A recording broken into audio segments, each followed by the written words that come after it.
はい、ヤギ座の皆さんこんばんは。アストロカウンセラーのターラです。いつも動画のご視聴ありがとうございます。今回は7月18日の新月から8月2日満月までの2週間をタロットで見てみたいと思います。それと星の補足説明なんですが、7月18が蟹座で起こる新月なんですね。でこの新月から特に次の新月まで約4週間でも特に最初の2週間っていうのがパートナーシップのことに関して願いを意図するとそれが現実になりやすいことになります。もしくは特に意図をしなくても何か自分の意識がパートナーに対して向きやすい、もしくは人間関係においての何か新しい願いが出てきたり感情っていうものが出てきやすいのかなっていうのが、7月18日です。そしてその次に、7月23日からもっと信頼を深めていこうとか、契約とか人との関係っていう表面的なものではなく、もっと深い関係を信頼とか思いやりとか、そういったものをもっともっと深い見えないところでの絆を深めていこうという流れになります。そして同時に7月23日から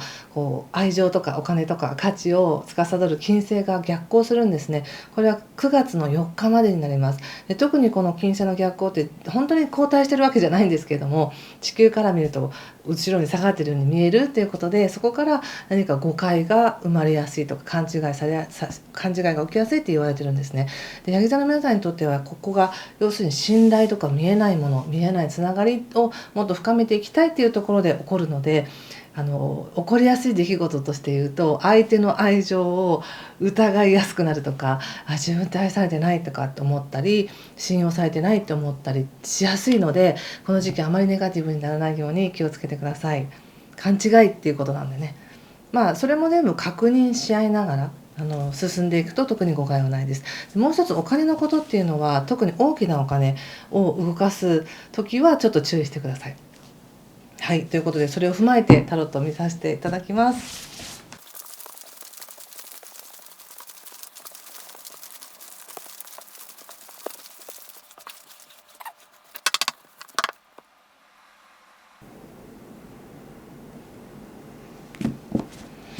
はい、じゃあ一緒に見てみましょう。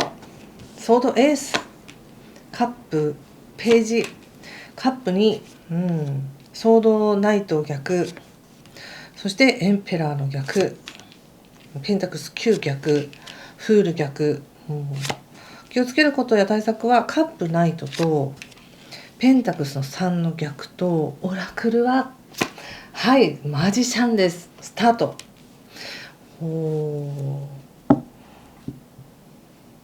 まず人間関係良さそうですね。7月の18で前半の時でも言ったような気がしますけど、人間関係決して悪くないですし、人を通しての喜び事がたくさんあるのかなっていう感じがします。それは後半も引き続きありそうです。で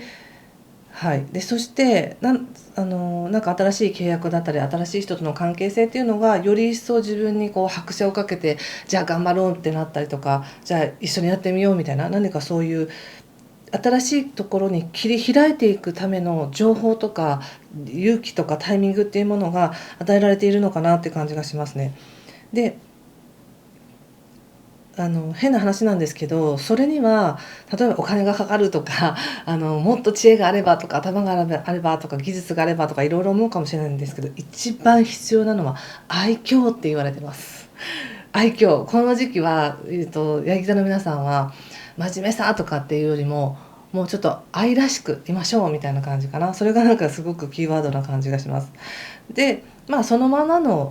ご自身で愛されるはずなのに、いろいろ考えたり防衛張ったりとかして、ちょっとぎこちない形、ぎこちないコミュニケーションやぎこちない行動になって誤解を生んでいる。それをまた挽回するためにより一層頑張るみたいな感じがあるんですけど、もうちょっと気楽に肩の力を抜いて愛嬌で切り抜けましょうみたいな、すごくなんていうか適当なアドバイスに聞こえるかもしれませんが、カードがそう言ってるということでお願いします。そして実際8月23日を過ぎたら人の信頼をね得ていくための縁の下の力持ち的な見えない努力っていうものが始まりそうです。でもすごくそれを頑張るみたいな感じがあります。なんかそれやらされるんですかっていうよりもやりたいんですみたいなすごいなんか熱意を感じるのでいいことですね。それは何でもそれはなんか自分にとってのなんかダイエットでも仕事での成果でも下積みでも何でもなんか頑張るぞっていう気力がありそれはとても力強いもののように感じます。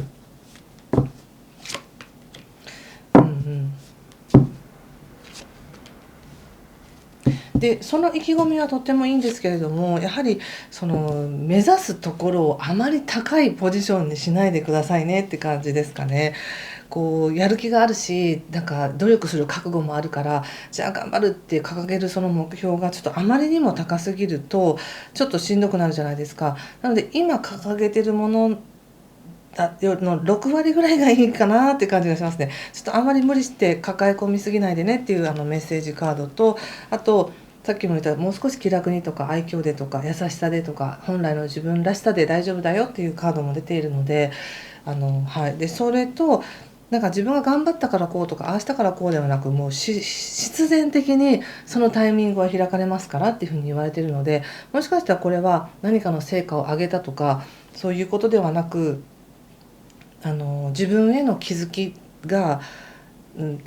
月2日までの間に自信となって身につくのかなって感じがしました。でビジネスチャンスも大いにあります。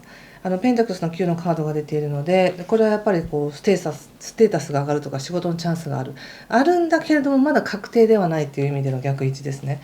で対策のところでもここでペンタクスの3が出ていてまだ私から見ると逆位置なんですが、何か人と関わって協力している人の話を聞いているとか何か依頼されたりとかこちらが手伝ったりとかっていうそういったなんか関わりがあるんですけども、確定ではないっていうところでちょっともやっと感があるかもしれませんが、その結果が決まってるからそれのために頑張るとかではなく今この瞬間をやりきる明日その瞬間をやりきる、結果がどうなっても関係ないじゃないっていうその瞬間やりきった経験や得た知識っていうのは全部自分の血肉になっているっていう感覚で進んでいってください。で7月23日以降って要するにこう自分の感覚を肥やしていく努力していくっていうものなのでまだ形として見えないんですね。成果が出るっていうのがなかなか見えにくい。ただ着実にそのエネルギーが蓄積されているよっていうところなので、誰かの評価を当てにしているとその評価っていうのはコロコロ変わりますから当てにならないっていうところで、誰かを基準にして考えてると途中でなんか嫌になったりとかやっぱりやめたみたいな話が2点3点する感じがあるので、自分の中のタイミングと自分の感覚を信じてやっていくっていうふうにしてください。そうすると自然とそれに対しての協力者が出てきたり何か自分のその信念というものを見てくれる人がいたりしてやっと踏ん切りがつけられるっていうかやっと踏ん切りをつけて何か新しい自分になれるみたいな感じがしたんです。なので人って何かね何かの仕事を終えて新しくしたからはいスタートとかそれだけじゃなく普通の日常の中でもいつでもその自分の気づきによって新しい自分になれますよね。なんかそれがこの2週間でヤギ座の皆さんありそうだなと思ったんです。新しい自分を発見できる、なんかそれが雷に打たれたみたいなショックなことがあってとかではなく普通にお仕事頑張ったり人間関係関わったりしながら愛らしさで関わっていくことによって何か大きな気づきを得る可能性を見出せるっていうのが今回のメッセージでした。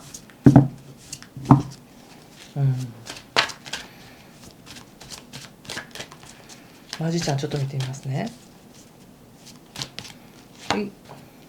はい、ペンタクスの5の逆ということでやはり何かはっきりとした確証っていうのは追い求めない方がいいみたいですね。ここでもペンタクスは出てるんですけどどのカードも逆位置ということでなんていうのかな、取取らぬか狸の川山用みたいなものがありましたけど、まだわからない未知の可能性に対してこれだけやったからこんだけで手に入るとかっていう、その形あるものでの生産っていうのはできないよっていうのがメッセージだと思いました。一番このリーディングの中で輝いているのは、やっぱり自分が囚われていた感覚から自由になり、そして新しい自分でスタートさせることができるんだと。でそれには技術や経験やお金ではなく、自分の愛嬌が一番大事なんだって言われているので、なんかそんなメッセージ珍しいんじゃないかなと思います。はい、でペンタクスのナイトという感じがあり、自分のことを信用してねって、自分にその力があるっていうことを信用してねっていうメッセージだと思いました。はい、ということでここまでにしておきます。次回はまた8月の頭に次の動画をアップしたいと思います。今回も最後までご視聴ありがとうございました。何かしら良かったよとか参考になりましたという方はぜひいいねボタンやコメントで教えていただけると嬉しいです。では、いい時間をお過ごしください。ありがとうございました。